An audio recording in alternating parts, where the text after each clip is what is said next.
सो अभी है ना एक इंटरेस्टिंग चीज़ पे जाते हैं, लाइक आपकी एक बहुत सारी कॉलेज वाली स्टोरीज हैं, बट उससे पहले हम इस चीज़ पे आते हैं, आपका फादर वाला angle. Like you told me कि आपका वो, जैसे आप बोल रहे हो, क्लैश हो गया, फिर आप निकल गए थे घर से, तो वो बताओ ना जरा मेरे को, क्या था? एक्चुअली मेरा फादर एक बहुत बड़े इंडस्ट्रियलिस्ट है, तो he is amongst the top most electrical contractors of Maharashtra. Okay. तो इसके लिए उसका एक ड्रीम था, मी बिल्डिंग एल्डेस्ट सन, कि ये मेरा बिजनेस को आगे करेगा, धंधा संभाले धंधा संभालेगा। सिंपल लॉजिक, मेरे को जब से पैदा हुआ था तब से बताया गया था कि तू लाइफ में जो करना है स्कूल लाइफ एंजॉय कर ले, बट उसके बाद तेरे को मेरा धंधे में ही बैठना है और इलेक्ट्रिकल इंजीनियर ही बनना है, गले में ही घुसना है और कुछ नहीं करना है तुझे। अच्छा। ये बन के ही मैं बड़ा हुआ, लेकिन फेट हैड अदर प्लान्स। मैं 13 साल की उम्र में गिटार्स में घुसा and I found out that due to my strong observation skills, मैं गिटार्स भी, तभी तो कोई क्लासेस इंटरनेट था नहीं, सामने वाले को देखता था करके, उसको मैं ऑब्जर्व करके इंस्टेंटली पिकअप कर लेता था। तो मेरे observation skills were always top notch, जिससे मैं बहुत ही कम एज में बहुत ही जल्दी ग्रो किया एज अ गिटारिस्ट। करेक्ट। तो अभी 16 साल में तो मेरा सॉन्ग्स ही आ गया and I became a professional guitarist even before starting my engineering. Wow. तो अभी क्लैशेस चालू हुआ, मुझे पता है अभी कि जैसे जैसे अभी मैं पास करूंगा, डैडी उतना ही जल्दी मेरे को धंधे में डाल देगा, और जैसे मैं बिजनेस में घुस गया, that would be the last day of my music career. Fail होना स्टार्ट हो गया क्या? हाँ, तो I used to find ways to get thrown out of the colleges. मैं मेरे लाइफ में 4 कॉलेजेस से किक्ड आउट किया गया था। ओके। क्योंकि I used to find ways to get thrown out of the college, ताकि डिग्री ना अपना, हाँ, ताकि मेरे को डिग्री नहीं मिला तो मैं इलेक्ट्रिकल डैडी का वो बिजनेस करूंगा कैसा? उसके लिए मतलब रिक्वायरमेंट ही है कि you have to be an electrical, हम लोग को लाइसेंस ही नहीं मिलेगा electrical contractor. Correct. Maharashtra government उनको ही देता है कि या तो डिप्लोमा या डिग्री होना चाहिए। करेक्ट। इलेक्ट्रिकल फील्ड में मतलब सेफ्टी कंसर्न है। करेक्ट। लाइसेंस नहीं ले सकता as an engineer I understand. हाँ, अच्छा, यू नो दैट। और मैंने इलेक्ट्रॉनिक्स ही किया। इलेक्ट्रॉनिक्स से किया, तो आपको डिप्लोमा या तो डिग्री होना जरूरी है। तो इसलिए मुझे पता है मैं एक बार डिग्री बन गया तभी मैं वो बिजनेस कर पाऊंगा, नहीं तो I am not eligible to get that licence. या डैडी फिर अपना जैक लगा के और किधर पैसा खिला के डोनेशन खिला के डाल देता था कॉलेज।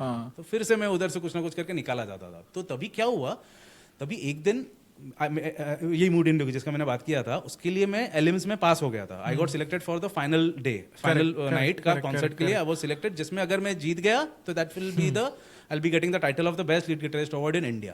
तो उसी दिन मेरे कॉलेज में एक ना बहुत इंपॉर्टेंट सबमिशन था, क्योंकि तभी ईयर एंड में होता है ना वो सब, जनवरी फरवरी मार्च वो टाइम पे वो सब फेस्टिवल्स होते हैं। तो उस तक सबमिशन के लिए मुझे कॉलेज में जाना पड़ा, जबरदस्ती बुलाया ही था सर ने कि तू अगर नहीं आएगा तो तेरे को बैठने नहीं दूंगा एग्जाम में, क्योंकि प्रैक्टिकल में कुछ तो सबमिशन करना पड़ता है वो टाइम पे। तो तभी मैं गया था।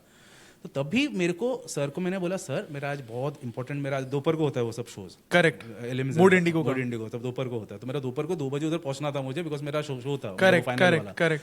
लेकिन तभी मैं कॉलेज में 12 बजे मैं कॉलेज में था, तो वो सर बोल रहा है मैं तेरे को जाने दूंगा ही नहीं किरण बेटा, तू आया है इतना दिन के बाद, मुझे तो तू मिला है, अभी तो मैं तेरे को छोड़ूंगा ही नहीं, क्योंकि तूने अटेंड, तूने मेरे को डिसरेस्पेक्ट किया, ये अपना खुन्ना इंजीनियरिंग। हाँ, वो होता है टीचर का होता है, सेम छोड़ूंगा ही नहीं, तू कुछ भी कर ले। अभी मैं क्या करूँ? तो तभी मैं गुंडा हुआ करता था, मेरा हमेशा 4-5 पंटर लोग होते थे साथ में। तो मेरा गाड़ी में ना दिवाली का ना थोड़ा ना रस्सी बॉम्ब रखा हुआ था, क्योंकि हम लोग रात को दारू वारू पी के, वो तेरे ना मूवी याद आ रही है अब यहाँ से। मैं वैसे ही था एक्चुअली, क्योंकि वो भी गिटारिस्ट और 3 लोग 4 लोग साथ में, सेम भाई, वही था एक्चुअली। तो मेरा गाड़ी में ना डिक्की में ना रस्सी बॉम्ब का पैकेट था, तो मैं मेरा दोस्त को बोला जा फटाक से लेके आ तू। तो रिसेस में जब ये रिसेस हो रहा था तब उसको मैं जाके लेके आने बोला, फिर वापस मैं लेक्चर में बैठा था। तो तभी मैं रिसर्च में ही मैंने क्या किया, क्लास में बैठने का पहले ही रस्सी बॉम्ब का पैकेट को, हम लोग इलेक्ट्रिकल इंजीनियर्स हैं ना, करेक्ट, तो हम लोग को सीरीज में कैसा कनेक्ट करना पड़ता है, वही एजुकेशन मैंने क्या किया, पूरा अप्लाई कर दिया। हाँ, अप्लाई किया, सब रस्सी बॉम्ब को सीरीज में कनेक्ट किया। और जो पहला वाला रस्सी बॉम्ब था, इंजन जो था उसका बात निकाल दिया, जो रस्सी होता है उसको, और मेरा हाफ बर्न सिगरेट को लगा दिया। तो टाइम बॉम्ब बना के मैंने टॉयलेट में प्लेस कर दिया। अरे बाप रे। सीधा क्लास में आकर बैठा, तो जैसा मेरा सिगरेट खत्म हुआ, पहला वाला फूटा, तो सीरीज में एक के बाद एक स्ट्रिंग ऑफ बॉम्ब ब्लास्ट हुआ।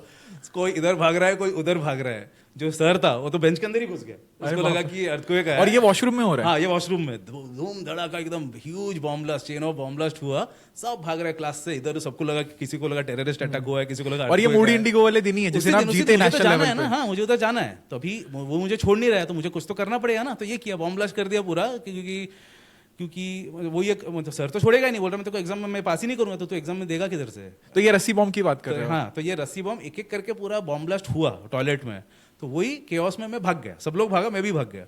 तो तभी मैं सीधा कॉलेज पहुंचा, परफॉर्म किया, I one the best lead guitarist award in India, biggest achievement of my life, जीता।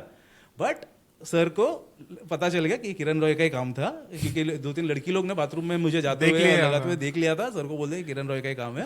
तो बस नेक्स्ट डे मेरा डैडी को बुलाया, और डैडी को इतना बुरी तरीके से जलील किया, बिकॉज इट वाज अ खराब ही काम किया मैंने, कुछ अच्छा काम नहीं किया मैं मानता हूं, बिकॉज इट वाज ग्लोरीफाई नहीं कर रहे इस चीज को कि भाई वॉशरूम में जाके फोड़ो, करोगे जाके बॉम्ब फोड़ो, इसके लिए मैं भी इसको डिस्क्लेमर दे रहा हूं कि भाई वो गलत ही है, मत करो, क्योंकि उससे और भी खराब। भले उस टाइम पे तो पता नहीं था ना आपको, नहीं था, मुझे तो भागना था उसके लिए, वो title I was just one shy away from that title, correct, उसके लिए मैं डेस्परेट था कि जाने के लिए। तो डैडी को बहुत जिल्लत मतलब ह्यूमिलिएशन सहना पड़ा मेरे वजह से। तो डैडी तभी हुआ भड़क के, बोल दिया देख मैं तेरे लिए सब कुछ किया फिर भी तू नहीं कर रहा है, तो अभी तू निकल घर से, तेरे को अभी मैं नहीं रखूंगा घर पे। क्योंकि I was the only person जिसके पास मोबाइल फोन था, तभी 40 रुपए इनकमिंग हुआ करता था। फर्स्ट मोबाइल फोन मेरे पास था को पूरे कॉलेज में, लग्जरी गाड़ी था मेरे पास डैडी का दिया हुआ, तो सब एक साथ, पॉकेट मनी 500 रुपए पर डे था मेरा, विच वॉज लाइक मतलब huge amount that time. Animal movie से भी रिलेट हो रहा है वैसे ही था। डैडी ने फिर एक साथ पूरा हटा दिया, सब कुछ ले लिया और बोला अभी घर पे रहने का जरूरत नहीं, निकाल दिया घर से। तो गुरुद्वारा में था वो कुंफाया वाला, सेम स्टोरी था एक्चुअली। तो उधर गया, तो गुरुद्वारा में था, गिटार लेके मैं बजा रहा था, तो उन लोगों का तभी भजन चल रहा, मतलब उनका प्रेयर चल रहा था, तो उन लोगों ने मुझे भी बोला कि तू भी गिटार लेके ज्वाइन कर अपने को, तो मैं भी गिटार लेके ज्वाइन किया उनको। तो सेम वो बाद में हमने रॉकस्टार मूवी में वो सेम चीज होते हुए देखा मैंने। Rockstar is one of my favourite, like mine too. तो सेम वही चीज उनके साथ में थोड़ा था। तो 1-2 दिन उधर ही था, फिर मेरा कजन सानपाड़ा में वाशी में रहता था, वो आके मुझे बोला कि तू चल मेरे घर पे चल, मेरा मौसी का लड़का था वो, तो वो मुझे उसके घर पे लेके गया न्यू बॉम्बे में। तो उधर मैं था, तो उधर में जब भी था तभी वो मुझे, मैं 1-2 महीना तो उसके घर पे ही था, कुछ कमा नहीं रहा था। Correct. तो उसने बोला कि काम कर, मेरा माँ भी अभी चिल्ला रहा है, गाली दे रहा है कि कुछ करता नहीं है, तो तू एक काम कर, मेरा बिल्डिंग में सब लेडीज लोग बोल रहे हैं कि एक अच्छा गिटारिस्ट है, हम लोग का बच्चे को गिटार सिखा। तो तभी मैं, उसने मेरे को आइडिया दिया कि इनके घर पे आके तो गिटार सिखा। तो इनके घर पे मैं आके गिटार सिखाने चालू किया, 200 रुपया मिलता था पर मंथ, सही एटलीस्ट मेरा सिगरेट दारू तो निकल जाता था और कुछ नहीं तो भी। तो उससे गिटार सिखाने चालू किया। फिर तब भी मेरा बॉलीवुड में मुझे कॉल आया, सॉन्ग मेरा रिलीज हुआ, and that became the guitar anthem of India.